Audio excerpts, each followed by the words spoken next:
Jeff Sessions has just announced that they will be reversing a policy that protects transgender workers from discrimination. This is for his Justice Department. Let me break down exactly what we're talking about. US Attorney General Jeff Sessions has reversed a federal government policy that said transgender workers were protected from discrimination under a 1964 civil rights law, according to a memo on Wednesday sent to agency heads and US attorneys. Sessions' directive says Title VII's prohibition on sex discrimination encompasses discrimination between men and women, but does not encompass discrimination based on gender identity per se, including transgender status. So this is likely going to result in the Justice Department fighting against transgender workers in court. We're gonna see how that's gonna play out. They go on to say in this directive, this is a conclusion of law, not policy. As a law enforcement agency, the Department of Justice may interpret Title VII as written by Congress. Now, of course, there's a counter opinion to this. Sharon McGowan is a former lawyer for the Justice Department Civil Rights Division and now is an attorney for the LGBT group Lambda Legal. Shout out Lambda Legal. My fiance is an attorney and they do good work. It's ironic for them to say this is law and not policy. The memo is devoid of discussion of the way case law has been developing in this area for the last few years. It demonstrates that this memo is not actually a reflection of the law as it is. It is a reflection of what the DOJ wishes the law were. Now, this is something that they point out in this article. I think it's important because it affects my interpretation of what's going on. At issue in the latest policy is how broadly the government interprets Title VII of the Civil Rights Act of 1964, which does not address the LGBT rights directly. Rather, it prohibits discrimination on the basis of sex.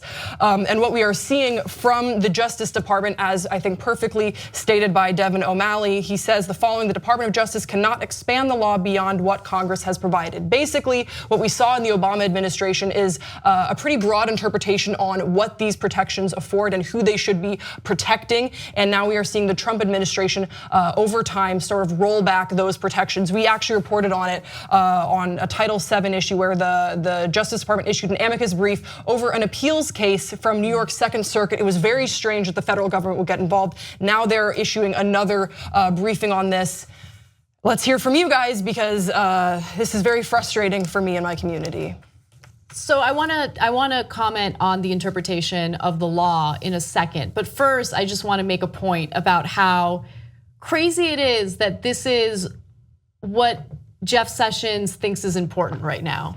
Like stripping away protections for entire groups of people. That is his objective. That is what he feels is important to do as, Attorney General. Like he thinks that is a priority right now, stripping away protections against discrimination for an entire group of people. It's strange if you want to be nice, but I want to use other words, which I will refrain from doing right now.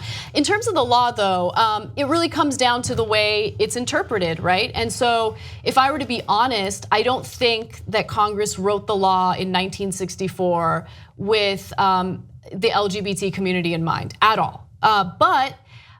And did they purposely write it in a way so it's broad to maybe include people who identify with a different gender?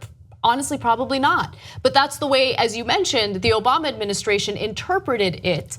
So if this is a situation that makes it to the courts and you have federal judges making decisions on it, it really depends on their interpretation of it and whether they think that this was a specific law that pertains only to men and women and discrimination between those two, or if it's something that could be interpreted as vague enough to include the LGBT community. Yeah, I agree. In terms of Jeff Sessions, I think the statement Jeff Sessions has just announced has become like my least favorite thing to hear. Right. Because I think, while he was embroiled in all of the drama and everyone was concerned that why doesn't he just step down because he and Trump were having this kind of contentious relationship.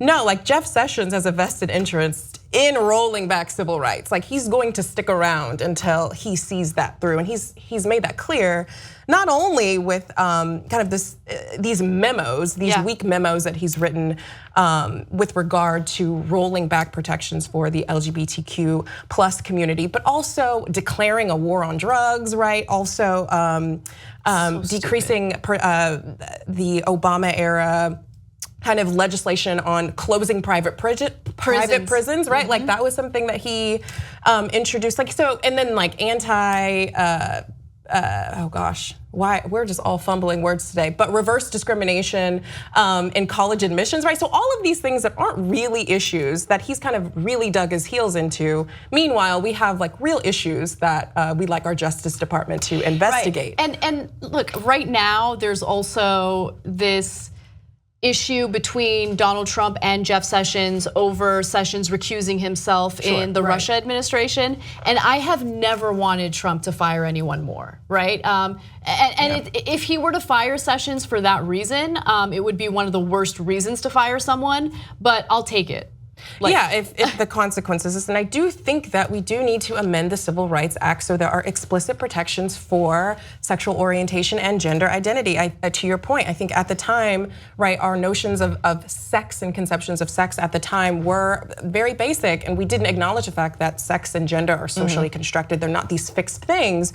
So our society is pushing back against that. We need policies that reflect that. I couldn't agree with you more. I hate that I have to read through this, and I unfortunately can see exactly the point of the Justice Department here, because they are saying that, hey, these provisions are not literally included in the law. It's just up to interpretation. Obama administration interpreted one way, we're gonna say something different. I hate that I can agree with them on that. It's true, there aren't those provisions in Title VII. So why don't we change that? Let's change that. It should be amended. This is not 1964 anymore. The law needs to be changed. I would like to see that incentive rather than just Devin O'Malley saying, oh, we can't expand the law beyond what Congress has provided. We would have no idea what to do. We should work on that, man. Right, you're absolutely right. And just to give you another example, after the Supreme Court ruled against the Defense of Marriage Act, there was also this issue about how, okay, well, now there's marriage equality, but remember, we don't have a federal law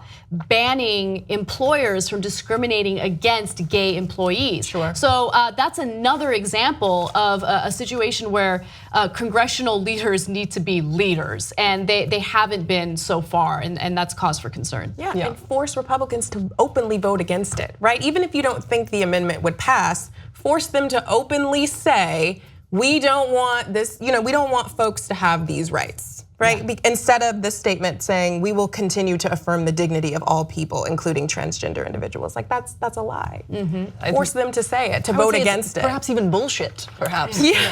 If you like this video, you'll love the whole TYT network. Check it out at tytnetwork.com/join.